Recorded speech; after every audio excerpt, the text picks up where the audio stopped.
Hi guys! I'm Ken! And I'm Steph! Welcome to our second episode of Ken and Steph.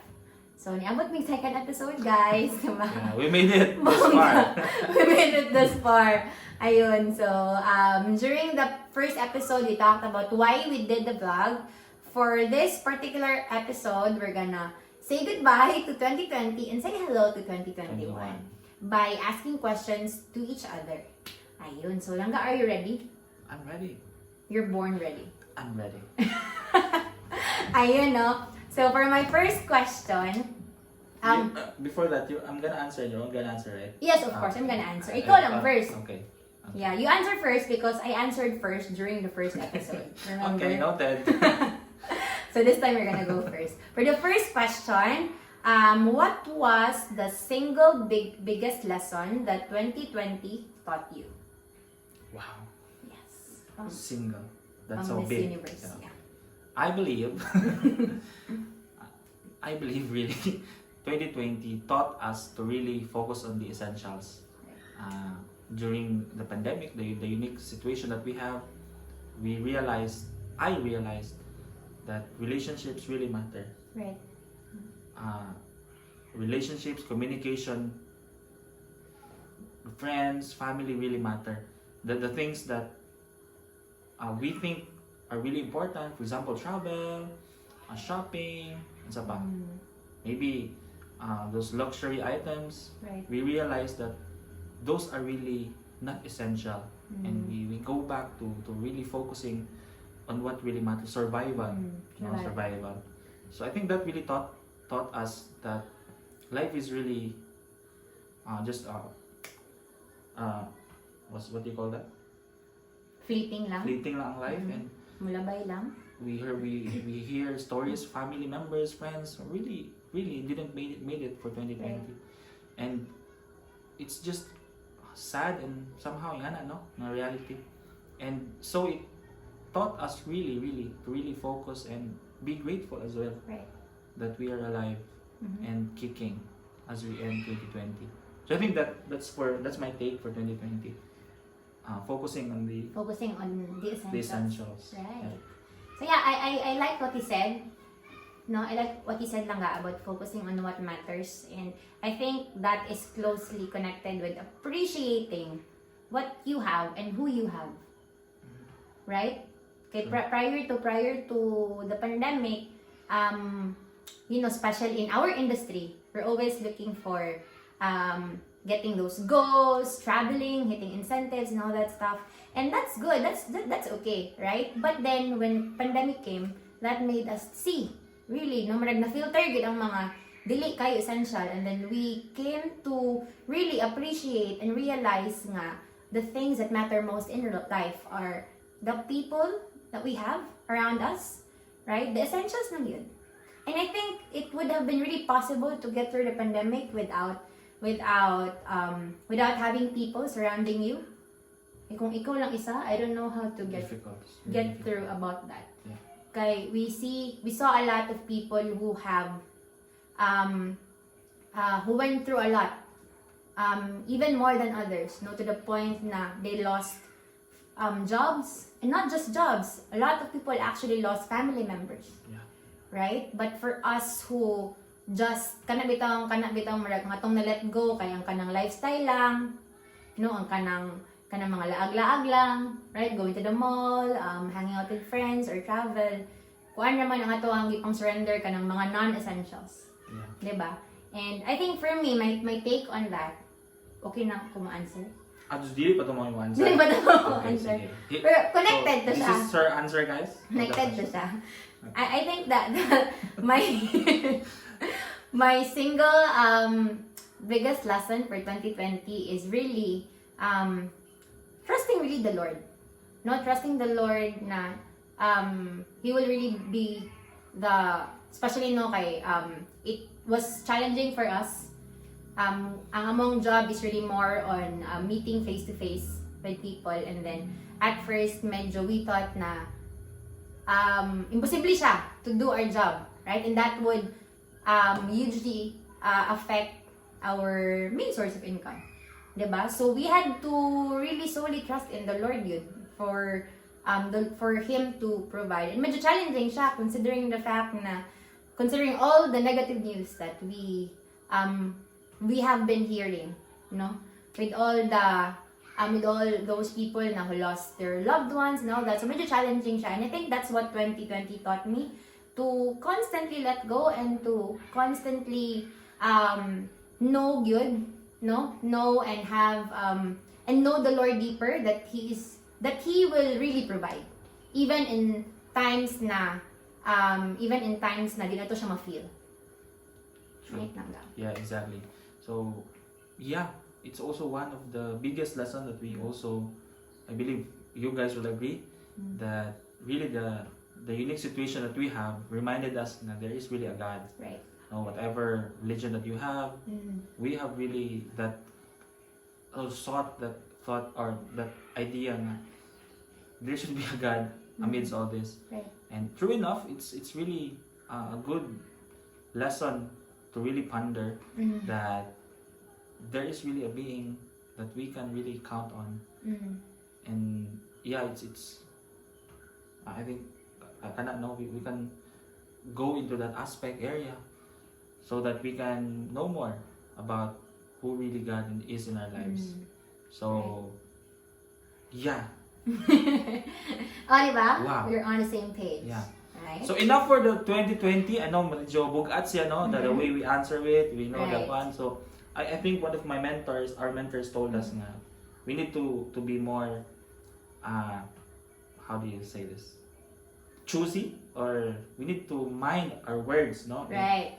On what we really say, Right, instead right, of right. saying Choose negative. choose how we say it. Yes. Right? So Choose instead how of we verbalize it. yes, on the negative connotation of words. So instead of pandemic, for example, let's use the word unique. Right. In the unique situation. This is that very we're in. unique Unique situation. year. Right. So sorry, I stand corrected. yeah. Thank you, Langga, for that. Okay, it's okay. So 2020, the unique year has done, or as is done already. Now looking forward for 2021. Yay! First Yeah, day, first day. 2021. So what's the question again? What's one thing that you look forward to in 2021? Okay, so you're gonna take the Ikaw na. answer first. Ikaw na. So okay. So what things? What's one thing? What's one thing that I'm gonna look forward for 2021? Alright, I haven't thought of that question. So 2021. Basta buhi. Ang importante mo eh. Siguro kaning idea nga this is a new start. Okay, Right. a new start. So I'm really just excited what 2021 will give us. It's more exciting knowing we really don't know what's gonna be the outcome of the economy in the Philippines. We really don't know, the unique situation. Are we really done or not? But I guess I'm just excited on how things will unfold. And Right. siguro if there's one thing that I look forward is to really be resilient, Right. to really adapt fast. No, the word there is adapt really fast in this situation, because I do believe I really have friends na they're still stuck. No, some of them are saying I'll just mubalik ko niya ang situation. I'll just wait hantod mahuman ni siya. No? Mabalik sa old normal. No? But I think kani siya, this is the new normal. So I'm really excited. I'm excited on 2021. And what 2021 can offer. Right. Siguro one note lang, in our industry, some really are flourishing, no? Right. Despite the unique Sakto. situation that we have in 2020. So how much more 2021? No? And to just end my answer is, I do believe during crisis, many people really succeed as well. Right. In times of crisis. So again, I'm just excited on 2021. Yeah, I like that. Yeah. I like how you answer that. Yeah. Resilience and I like the enthusiasm in the way you answer it. Yes, it should be enthusiastic. Enthusiastic. Ayun, so talking about resilience, talking about adapting. So, wait, this is your answer now? Yes, this is my answer. Okay. There you go. I'm sharing my answer na, guys. Para clear lang. So, talking about resilience and talking about adapting, right? Adapting to the new normal. I think what I'm most excited about, what I really look forward to in 2021 is, it's not really more on the results that we're gonna get, but I think more on, I feel like, ako personally, and I also saw, Ken, no, we, for the past months, nga nara sa balay, work from home, and then, focusing on what matters, right? That has really made us gain a new perspective. On things. New wisdom as well on how to go through about things. And I'd like to believe that new perspective, that better perspective, will definitely produce better results. Whether that be in your relationships, that be in your career, or in your businesses, right? Definitely, if you are someone who took advantage of the past months na nara ka sa balay to develop new habits, to read new books, that will definitely, that would have made you, right? Made you a better person or a better version of you, as they call it. Right? So, okay lang ga. Medyo na-gets ni mga kong point. So, yeah. So, I think not really just more on the result, but more on the improved version of the person that you have become because of the past months, because of what 2020 has taught you. So, definitely, 2021 will be an even better year for all of us. Wow. Ayun. That's really good. So, ayan, guys. So, we hope that you'll also ask these questions, right? No? Maybe ask sa inyong partner, sa inyong parents, sa inyong siblings, no? Really make use of the time that you have sa balay to intentionally talk about these things and reflect on the past year, no? At least we go to a new year with a better perspective and na-unload na ang mga things na kinanan-unload. Yeah. Right? Ayun. Yeah, okay. I think it's really important that we leave 2020 behind and learn the things that what 2020 taught us. And here we are, 2021, and it's gonna start this new. Yay! And siguro, if there's one thing that we can also share, focus on the positive. Right. Not on the, if you can really set aside a time, just really be grateful. Think of things that you are just thankful and happy about things. Tama. If you can turn off the news, no, from time to time, kindly do so.